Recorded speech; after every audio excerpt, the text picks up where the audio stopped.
Late one morning, a strange silence settled over the village square. Beneath the great Ụkwa tree, men whispered anxiously while women exchanged fearful glances. Even the children remained quiet, sensing that something terrible had happened. Rumors spread that a dead body had been discovered near the Forbidden Forest, a place everyone feared. The elders warned that when evil entered a community, no one was safe. Suddenly, all conversation stopped as four young men entered, the square carrying a bamboo stretcher covered with a white cloth. Their faces were filled with sorrow. As they slowly placed it at the center of the gathering, the cloth was removed. A wave of horror swept through the crowd. Women cried out, elders bowed their heads, and an old woman collapsed to the ground, mourning the loss of peace in the village. Before the shock could settle, two strong men dragged Azaniah into the square. Dust covered his body as he struggled,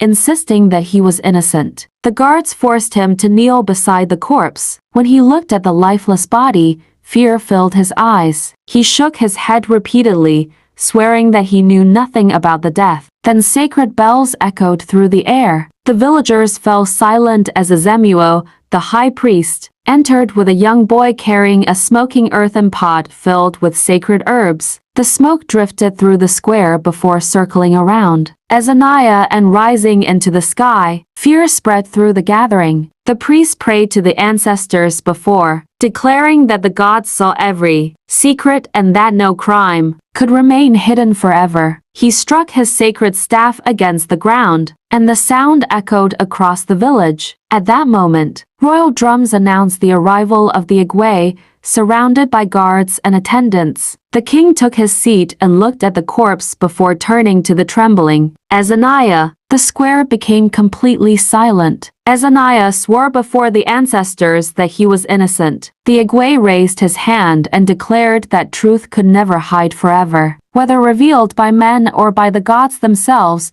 justice would surely prevail. As dark clouds gathered above the village and the sacred smoke rose toward the heavens, everyone knew that the judgment of the ancestors had only just begun.